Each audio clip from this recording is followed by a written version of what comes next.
Nandiyan na po kayo? Sundan niyo ako sa inyong mga mata. A certain ruler asked him, "Good teacher, what must I do to inherit eternal life?" "Why do you call me good?" Jesus answered. "No one is good except God alone. You know the commandments. You shall not commit adultery, you shall not murder, you shall not steal, you shall not give false testimony, honor your father and mother. All this I have kept since I was a boy," he said. When Jesus heard this, he said to him, "You still lack one thing. Sell everything you have and give to the poor, and you will have treasure in heaven. Then come, follow me." Verse 23, when he heard this, he became very sad. I would like to make note on that. Very sad. Because he was very wealthy. Jesus looked at him and said, "How hard it is for the rich man to enter the kingdom of God. Indeed, it is easier for a camel to go through the eye of a needle than for someone who is rich to enter the kingdom of God." Those who heard this asked, "Who then can be saved?" Peter said to him, "We have left all we have had to follow you. Today, I tell you," Jesus had said to them, "no one who has left home or wife or brothers or sister or parents or children for the sake of the kingdom of God will fail to receive many times as much in this age and in the age to come eternal life." Ay kung lahat ay inukuha ka na lang. Diyos ang manaming makapangyarihan sa lahat, Lord, we would like to give you praise and honor for this morning, for this wonderful message that you're about to give to us, Lord. And I pray, as I always pray, Panginoon, that when I speak your word, Panginoon, ikaw nga po ang mag-usap. That every word that utter on my lips would be your words, Panginoon. At give us a teachable heart, Panginoon. A heart, Panginoon, that will ignite our whole being, Panginoon, to really follow what you were going to teach us today, Panginoon. At Panginoon, all the days of our life, Panginoon, guide us, Panginoon, and lead us. This is our prayer, in Jesus' mighty name. Amen. Amen. On the text that we read, mga kapatid, there is a rich man that desired to be in the kingdom of God. Like what we said earlier, maraming mga tao, many people want to go to the kingdom of God. And this rich man know the kingdom of God, and he desired to know, or what I could say, he desired to be with that, to be in the kingdom of God, right? So, he approached Jesus, wanting to get something from Jesus that will assure him that he will be in the kingdom of God. But as the story goes, we know that hindi yung inaasahan niya yung naging kalabasan ng kanilang pag-uusap ng Panginoon. In this case, this morning, we're going to study why did this rich man fails to see the kingdom of God. Maganda yung intention ng rich man to know the kingdom of God. But sa kabila ng kanyang paglapit sa Panginoon, there's something mga faults or there's something mga lapses about dito sa rich man na ito. So that's why he wasn't able to see the kingdom of God. Number one thing is this. He addresses Jesus good, expecting he would get a favorable answer. Let's admit, mga kapatid, in our life, sometimes we address someone good or try to lift them up because we want something for them. Do you agree with me? For example, you want to ask something for your friend or for your sister. Before you were going to ask that, you were going to have many flowery words. Sister, parang blooming ka ngayon. Sir, anong diet mo? Parang umama na yung timbang mo. Iba ng figure mo. O Brad, napakagwapo mo ngayon, ha? Diba? Kaya di ba pag ganun yung approach natin, ano na agad yung sunod natin tanong, ano kailangan mo? What do you want? Especially sa ating mga magulang, right? Kapag hihingin tayong favor sa ating mga magulang, lalo na nag-aaral tayo, di ba? We make so much ng pain, di ba? In short, we make bola. We make bola so that we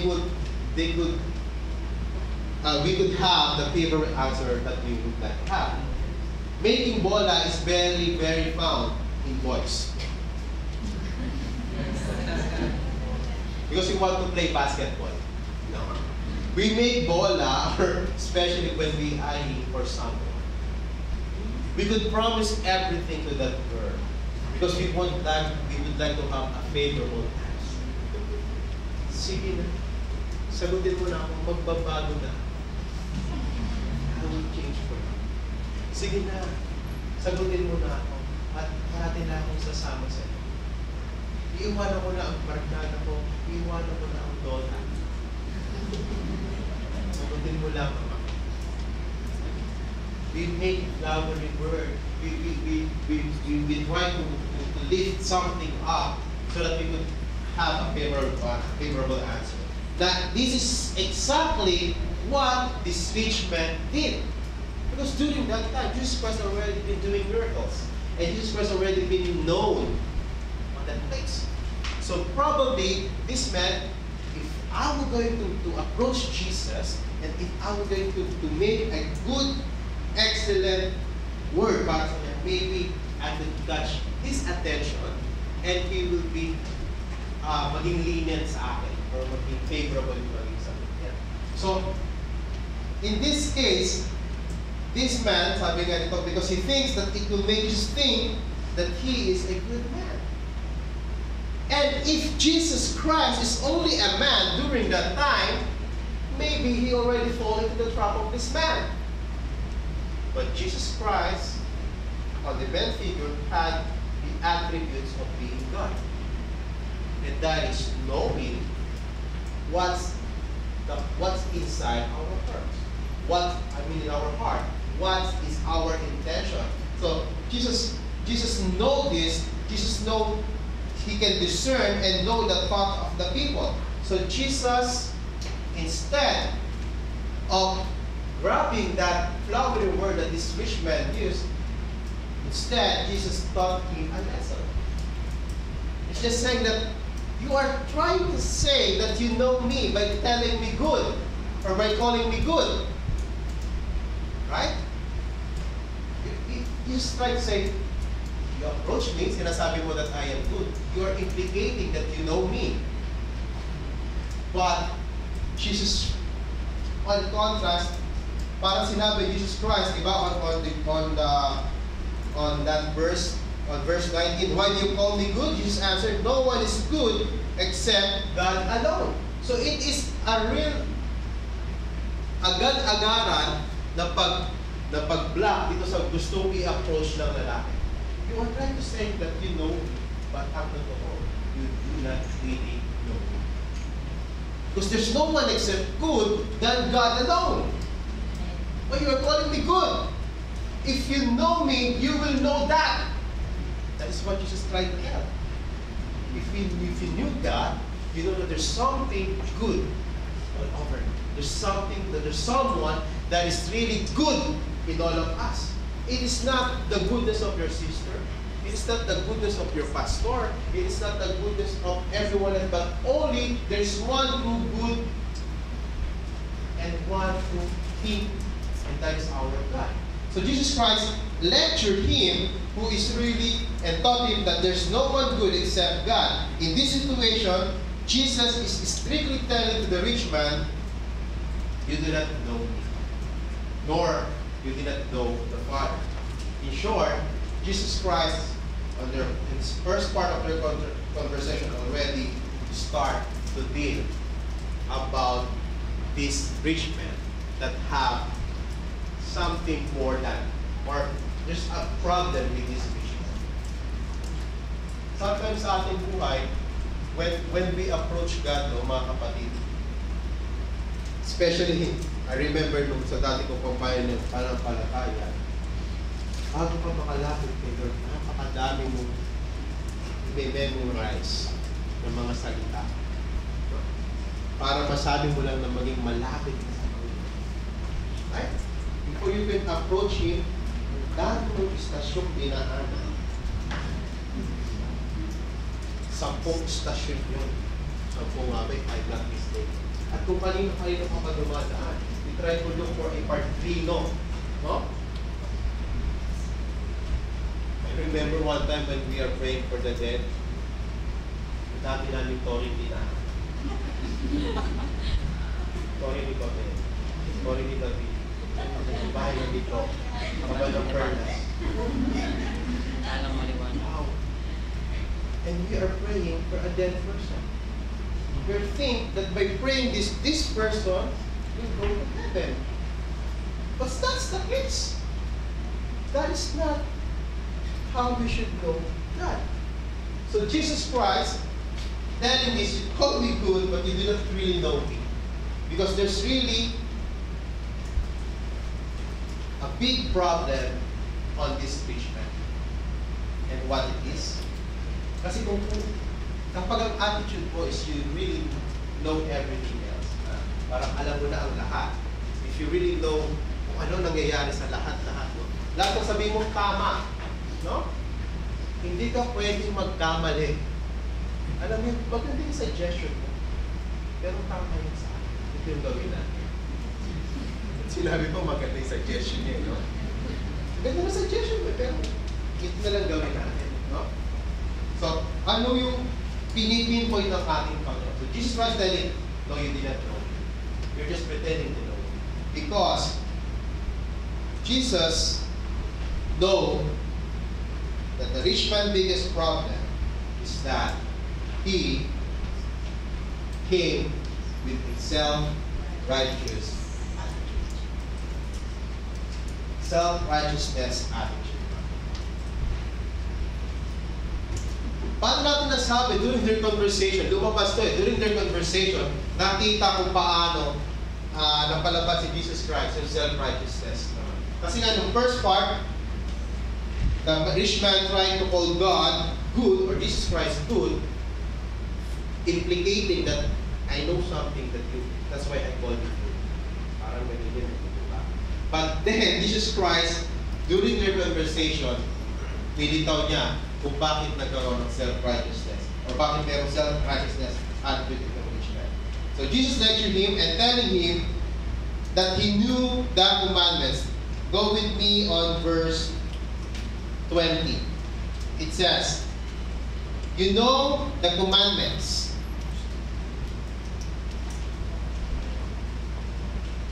Can you see kung ano gustong i-imply dito ng ating Panginoon? It is an statement, right? Hindi niya sinabing, you should know the commandments. Kasi nga, this rich man want to be in the kingdom of God. So, in that case, dapat ang maasahan natin, Jesus Christ will going to lecture him about the commands, right? But Jesus Christ tell him, you know the commandments. Parang ito yung isa na itong iniintais ng Panginoon para makita kung gaano ka self-righteous itong rich man na ito. So, sabi niya, you know the commandments. Sabi niya, you should not commit adultery, you should not murder, you should not steal, you should not give false testimony, honor your father and mother. Jesus Christ is telling to this rich man that this rich man know the commandments. And what is the response of the rich man? Verse 21. All this I have kept since I was a boy. Sinabi ng Panginoon, sinabi ng rich man na alam ko na lahat yan, Lord. At since nung bata ako, sinusunod ko na yan.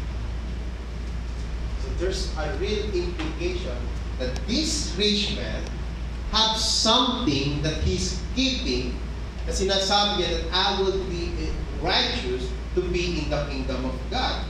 So, right away, he boasted about this. No? Pagkasabi ni Jesus Christ, no, wala nang keme-keme. Lord, ginawa ko na yan. kung tayo ngayon, di ba, halimbawa dumating ang ating Panginoon, we cannot boast that. Right? But this, no? Sinabi ni Christ yung 10 Commandments, but this man, yes, Lord, since I was a boy, I am observing that. Kung ngayon, kung dumating si Lord ngayon, no? Sabi ni Lord, sige, batayan na lang natin yung 10 utos. Sige, check kayo. Bigay sa 10 utos. So. Checkan mo dyan kung ano yung nagawa mo. Prosa mo yung hindi mo na. Tingin nyo, you could fool God na matchika mo lahat yung 10 commandments na yun. We will be trembled when kakakumilig yun, ano? Sige, Brother Peter, papakita ngayon sa heaven. Basta mapatunayan mo yan 10 na yan, checkan mo lahat yan. Kung wala kang maisulat dun. Because you cannot fool God. God knows everything. But this man, yes, Lord, from the moment that, since I was a boy, I know. So, in this case, mga kapatid, right away, he boasted about, and then, the self-righteousness of that man came up. So, if you will going to think about this, sometimes, before we draw near to God, mga kapatid, we are like the rich man. Right? What? We will gather all the necessary evidence that will think na tayo sumunod sa ating Panginoon. Ano ito mga ito? Nakadyan to, no? July 18, 2016. Ito yung opening prayer sa Connect Group natin. July 27, ako'y nagluto sa church. July, ako'y nagayos ng wow, lahat, detalyado, lahat. All the things that you've done sa ating Panginoon. Nagbigay ako ng tithes, 10% talaga ito. Awas. Ganitong date. Oh, you gathered all the evidence that thinking that it will be enough for us to be with the kingdom of God. Then, after we list them all of that, then we will going to request for our petition and request. Lord, ang dami ko ng sakripisyo sa iyo. Kaya dapat, itong gusto kong blessing. Dapat by this age, Lord, nandiyan na si Mr. Right. Wala ka, Lord. Pag wala pa si Mr. Right, punta ka kay Mr. Wrong.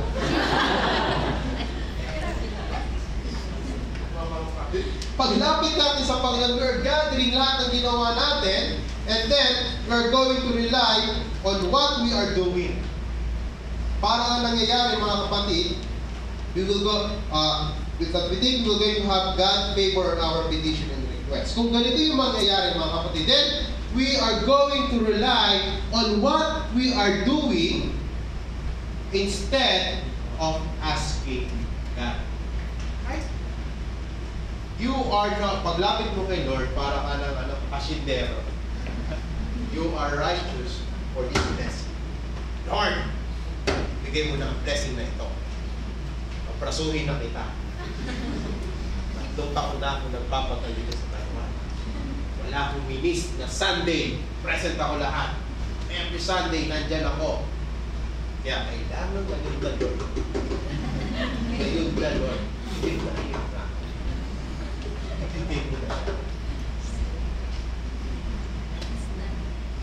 If we are doing like that, then we will now go into demand from God. Right? In result, we are now looking for the payment of our wages instead, or rather than depending on God's grace.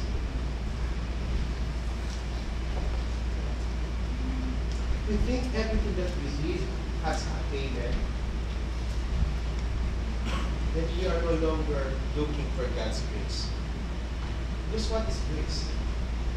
Grace is something that you did not expect. Grace is something that you did not deserve. But God gave it to you. Bakit binigay ng Panginoon? It's for the mere fact that God is God. It is in a shame. He can give you everything that He desired to give you. And if you acknowledge that, everything good that happened to your life comes from your God, and now you are starting to live under the grace of God.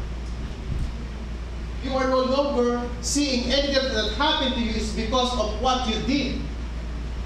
Ginis ako ni Lord, marami kong opportunity kasi faithful lang sa kanya. Kasi ganito yung ginagawa ko. Are you seeing the difference, mga kasama? If we always rely on the blessing that comes from God, and if you think we deserve those blessings, you are no longer living on God's grace. You are living on your own. You are living on your own perspective of God's blessing. Because I did this and I deserve this. Ano to? Investment? May ROI ka. As a believer of Christ, we should always rely sa grasya. Ano bang tinakamasa mo sa ngayon? It is the grace of God. Wala kang part dyan. Kung favor ka sa iyong lipan, it is because it is God's grace na ibuhin ang puso ng iyong lipan. Kaya magtataka yung mga kasama, bakit kaya siya? Kahit ano sabihin kaya lipan, umuha sa lipan. It's because the Lord touches your heart of believers. It is by God's grace that you have this favorable station. It is by God's grace that you are always have a good, quiet time of sleep. Yung iba, hirap na hirap maghanap ng tulog, kung saan kinahanap, sa apat na sobrang ng leg. Pati sa Facebook, hinahanap yung tulog, Antok, nasan ka na?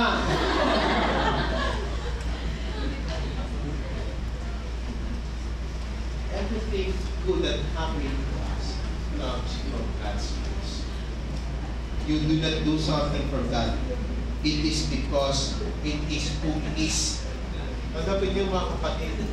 Everything that happened to your life, good, comes from God, and it is because of the grace of God. God's grace is a gift of God that you never did something for that. God's grace is the thing that came into your life that you needed most. I mean, that God knows needed you the most. Yung kailangan mo.